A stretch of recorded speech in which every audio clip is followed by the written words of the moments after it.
Man? I'm coming back to you again with another video.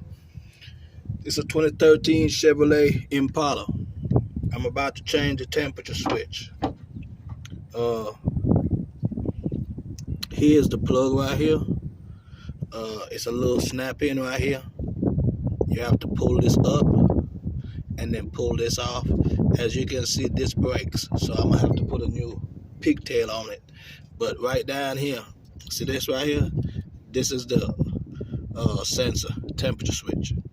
All right, it's a 19 millimeter. You could take a socket and take it off, but the sockets is hitting on this thing. So I went ahead and used a 19 socket. So now I'm gonna see if I can turn it with my hand while it's loose a little bit. Nope, still can't turn it.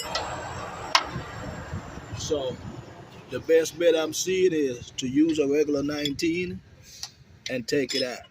If you want to put something underneath, you can, because you're going to lose some antifreeze.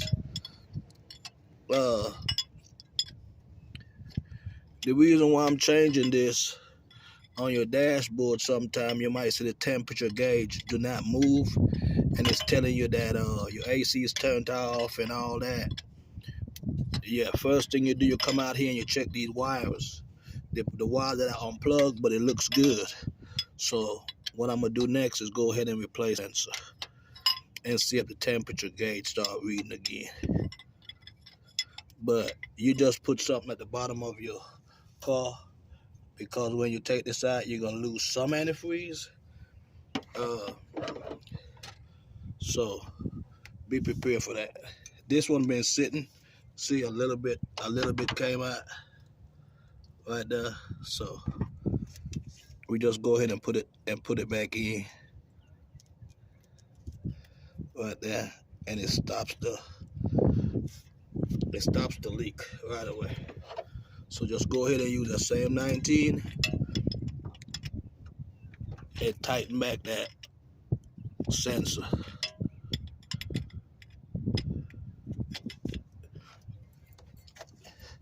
I had a 19 ratchet, but I left it.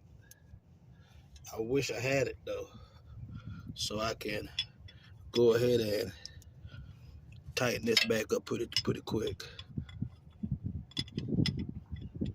Yeah, this is a common known problem to these cars.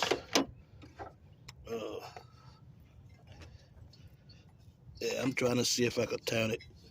Just put it back in quicker with the socket and then tighten it back up. Snug it.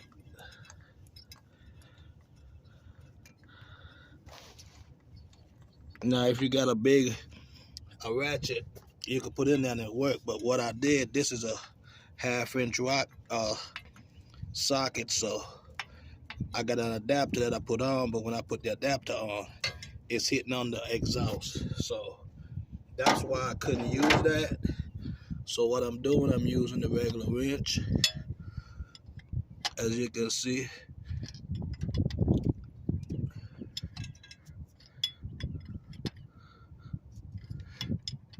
yeah.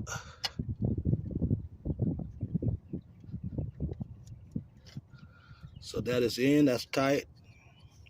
What we're gonna do now is get this same plug and you're gonna put it back in. But like I told you, I will be replacing that plug, because if you when you look at it, you'll see it's not that great. So I will be replacing this plug on this car. Go ahead and plug yours back in. I'm trying to see if I can find it and plug it in pretty good on here. But that's the way how you replace your temperature sensor on a 2013 Chevrolet Impala V6. I think it's a either 3.5 or 3.6.